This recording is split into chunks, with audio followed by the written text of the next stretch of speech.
Токсичность является неотъемлемой частью сформировавшей игровой комьюнити таким, каким мы его знаем на данный момент. И для многих частое оскорбление, ругань, приглашение мамки в кино и все в таком духе является вполне нормальным поведением в онлайн-пространстве. Но все же, хотелось бы все-таки разобраться, что из себя представляет токсичность, по какой причине она возникает и почему современные игровые студии стараются с данным поведением бороться. Так что присаживайтесь поудобнее, делайте горячее с бутербродами, а мы, пожалуй, начнем. Непотребное поведение, которое проявляется в эмоциональных манипуляциях, грубости, нарушении личного пространства и многих других способов давления, способных нанести моральный вред, психологи прозвали токсичностью. Оно для нас абсолютно не ново, потому что является естественной частью человека. Притом, причины проявления такого поведения бывают разные. От плохого дня, сложившегося с неудачного похода на работу, до настоящих психических проблем, таких как депрессия и тревожность, возникающих от постоянного стресса. И как несложно догадаться, игры, а если быть точнее многопользовательские онлайн-игры, не становятся исключением для попадания под токсичное влияние. Ведь где есть коммуникация и общение, там по-любому будет присутствовать токсичность. Притом в играх она приобретает совсем иной характер. Так как, во-первых, в интернет-пространстве как-никак присутствует анонимность, благодаря которой люди не только проводят эмоциональную разгрузку, но и зарабатывают удовольствие от процесса возгорания пятой точки у других пользователей за счет троллинга. А во-вторых, в соревновательных онлайн-играх, например, как Dota 2, CSGO и LoL, возникает игровой азарт, из-за которого игроки могут агрессивно реагировать друг на друга в случае неудач. И данная квинтэссенция формирует такое токсичное поведение в игровом комьюнити, к которому все давно привыкли. Однако игровые компании и различные активисты стали интересоваться тем, как можно убрать токсичность из комьюнити. И данная заинтересованность возникла не просто так. Хотя многие сейчас могут спросить, что тут такого, что люди проявляют свои эмоции. В принципе, это вполне нормально, когда в командной игре может возникнуть токсичное поведение. Только проблема заключается в том, что оно может выходить за рамки и принимать неадекватный характер, из-за чего отношение к данному комьюнити будет негативное.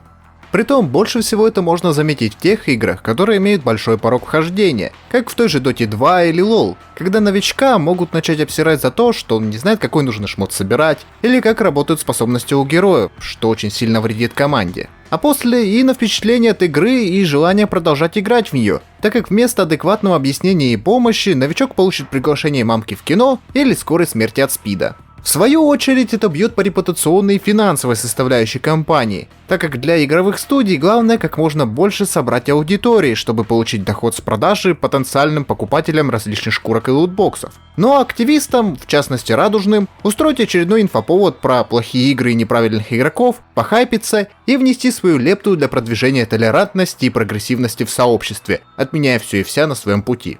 Кстати, на эту тему, связанную с культурой отмены и радужными флажками, я делал отдельное видео, так что, кому интересно, ссылка в описании.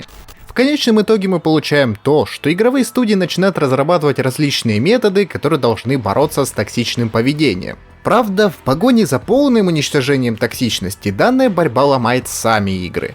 Конечно, я не утверждаю, что определенные правила ограничения не нужны, поскольку без них бы возникал сущий хаос. Однако, перегибание палки разработчиками вызывает огромный дискомфорт и нежелание продолжать дальше играть в предоставленный продукт. Ибо когда за каждое слово или действие ты можешь получить бан, а большая часть систем, которая должна помогать игрокам, не работает, вряд ли получится из этого что-то хорошее. Наоборот, в конечном итоге к игровой компании прилетят негативные отзывы, от которых она будет отмахиваться историей про набежавших токсиков, очерняющих хорошую игровую студию. Следовательно, игровым компаниям стоит умерить свой пыл по уничтожению токсичности в комьюнити, ведь бороться с естественной частью человека абсолютно бессмысленно, так же как и биться головой об стену. Но учитывая, что твиттер-активисты очень рьяно относятся к теме токсичности в многопользовательских онлайн-играх, желая превратить соревновательные проекты в гладко выглаженные ванильные посиделки за чайным столиком, неудивительно, почему компании продолжают заниматься отбиванием своей головы об стену, потакая маргинальному меньшинству. Ведь проще вдолбить в игру очередной цензурный фильтр, чем грамотно разработать и поддерживать адекватную систему ограничений, не портящих игру. Да и к тому же способствующую воспитанию игроков к позитивному общению и поведению.